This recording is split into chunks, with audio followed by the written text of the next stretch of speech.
Maya Mutam Noxeri, Luna National Sina, Nasi Shemzer videos. Masi video in Biba Sinopsing, Maruina, Kubang, Matanga video, Matagapanina, Madubu in Biba Sinopsing, Malata, come in Karsum Pirapuawe, Mading Matana, some videos Lokosabni. Madu come in the Haribsa, Yamna Nunga Habitat, Nasigi in Biba Sing, some Kanjim with the Kanagan Habitat. Madudi, Mayingba, Miyamana, Mayingba, Misha. Sigi Mahaki Lucky Gumba Dog Gumba Masi, I am a middle of Pupaya, Hyde, see, I am a Mutandum Hangapuya. Aduna, Sigi proceeds among the Bayavana Maying with a kitten coat of Salome, I'm see our habitat. Have the I see some I know my ying a domgi. Ado Nahaki Kubata Lady Luxia, a ying in a lock Pukiyabra, Sineva. Masi, Yanuava, other Hitarigo. Ado touching Makidi Masi, Shungaya Digo. Yaro habitat. Kaigina Habita Tamzarka. Me and Kubaka Lady, Maki Maisha. Masikaram the Pum talk, Pagahabaja, a quick Kangam sang. Have the Kubaka the Laiva, my hotline, my line, lifeline can lady, Aduga luck line, have the fair line Gumma lady, Mamsa. Come mine a pum talk, Pagahabin. Me and Mahaki, Kubaka lady, Maisha, Karam the Pum talk, Gahabamatanda. Mahana, Honda Zariba, Mahana, Nuntino, make it Tauriba, Marcus in Pump. Nunti Colum by me, Mana Maki lady, my Kutki Mong, Matungina, Maki Kubakshe, my Pomto, Habitish, Subsal Liba, Pai Riba Mong, Ladina, at the Nungang Paiba, Ladina, Shugumba, at the Kahani Six Subami, Mana, Maki Kubang Mika, my Togani. Mahana Pirate Mana, Sijima, Kutti, Matungina, Kushida, my usually like a hetari. Aduga, Kanaguma, Mana, Hogi, Lomi, Mana, Pota, the Mana, Yopak Paiba, Ladina. Shugumagi Matungina, so Maki, my Pomto, Habitari. Habiti, some Havamatanda. I think I see Honors a ribaja, Masigi Matungina, Aina Tung the Mai Park Pibam Oiko. Me and my Honavang, as she letting the Baba, me and Anga,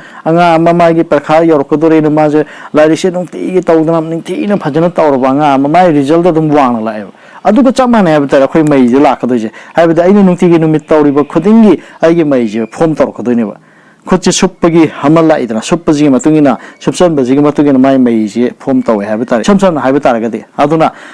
I give Kubata lady, Maisha. I am a minica, my low Yarrico. Man, Honazariba, Mana, Tauζariba, Matugina, Major, Pom Lapan habitat. Adugalina, Honazariba, Tauζariba, Adu Nataba. Atopa Mai Kara, Pom Tower, Machina Mo, a quick life of Kima Yuman. Have the Mije Maki Pansida, Mas Accident Holokadova, Awana, Anayek Tarakadaba, Adugumba, Aduga Yumban Begisahi Matang Piba. Adugumaki Zaiga Begisahi Matang Piba, Tabak Pang Begisahi Matang Pirapa, Sigumushi Tomamba, Oeva, Akogi Awana Tarakadova Matang. Magi Punsida, Kudong Tiba Tolakadova Himata, Magi Punsida, Tabapang Kadava Himata, Magi Punsida, Magi Jumbala Kadova Himata, Sigumushina Mutuale. Nasi in honorable Sinataba, Tongame extra Pirapa, Tongame extra Ubunga Bahabatari, Sumba Malay, May Pomta Wimatanico, in terms of Rivese. Maramasina in a hygienic body, Maying the Mimana, Mia Magi, Momoto, Shiloi Kangum Dini, Maki, Kobashi, Bamatamda, Marshe, Apobamini, Natragapata Mini, Marsha Honobamini, Natragamas Honoba, Tanbamini, Karatanbamini,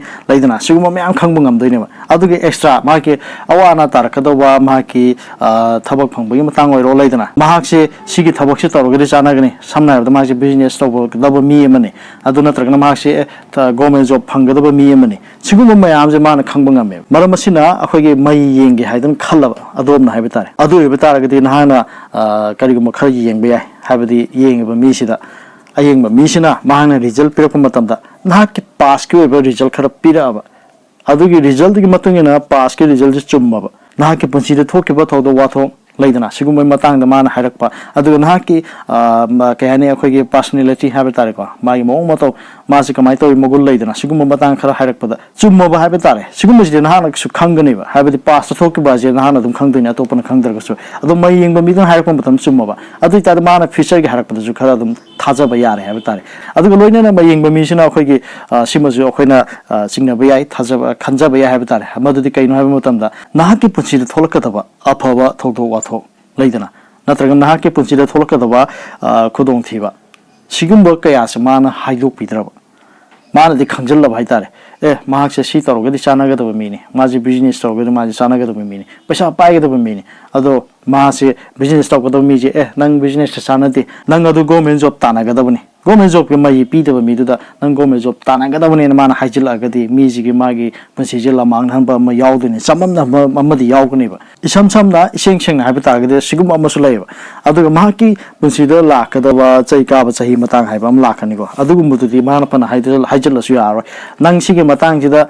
phabuto do thokani haiba hagedaba se sigi chahi matang jida nangi wana nangani kan haijilagosu adugi mai result pura aramadum taduni ba mai de pigi ba jide chumna dum laigaduni ba haiba tare adu baina decision lawning ba haiba tare ai je karigumba thaba ama tawbada sanagadra natraga business tawbada sanagadra haiba chamamna ba khara yaw adugumadi mai yengba misina haibiragadi ma je chumna sachagi duni ba mai pakpachu oiduni hai tare aduga loina na khagi mai yengba misina adong yam munna khangna hai tare adugum mi bada mai yengba budi sukang khangna da ba mi bada yengba ne na suphabam leiba haibadi ai jiga mi jiga phajana khangna ba oitaragadi mahana yenga phumatam da result je mahana chumna harakpasu yai haraktabasu yai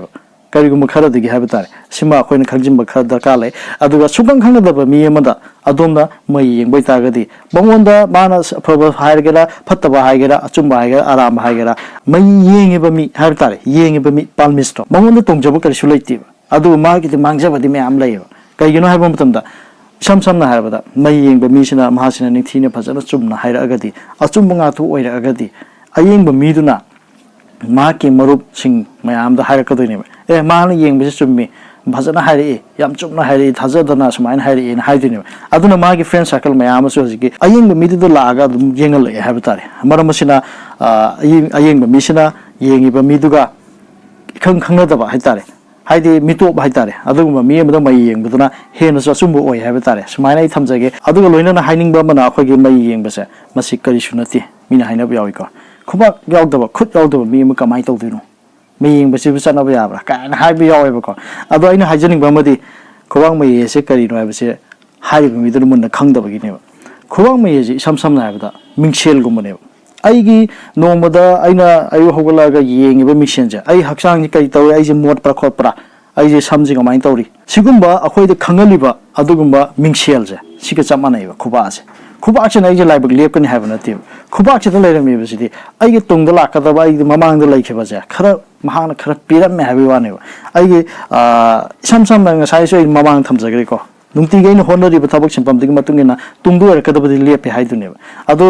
Masih example ओइनसो अखोइगे होनबा मिजे माइ पाइ अखोइ खोंग चोलगा चिन चोले हाइनरिबदुने अदुगा चमानै हाइतारे अदुना मै सिदा सुरुमाइन इरगा थमिसिंगसे आइना होनरिबसिंग अदुगी मतुंगिना ओइरेबि गातनी अदुगा तोंगाम extra मासे करम line चकनी करम सिंपमद चलगा फगनी करम मतांग माइ सही अफबलै करम मतांग माइ खुदों थिबा नंगबो यासिगु खरा पिरमबदुनेबा अदुग खरदो खंगब ngambagi अदुगुम्बा मिंगसेलगुम्बा मनेबा खुद यावदबा मिदो मागना मखुद यावमगसु हारिबा माइगे मिंगसेलसे अदुम ओइरमगनिबा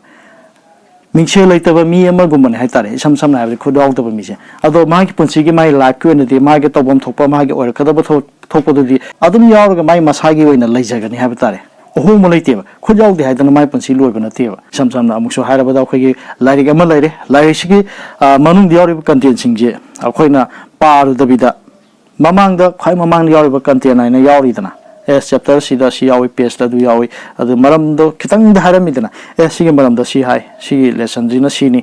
खितंग खंगबंगमिदना अदुगुमने हाइतारे खुबाक्से अदु कंटेंट दो लौथोखरगसु माइ मनुंगी सक्ति दम यावजैदना अदुगुमने खोचे यावद्रगसु माइ लाइफ कोने द यावजै अदु अखोइगी करिगुम खर खंगबंगमनबगी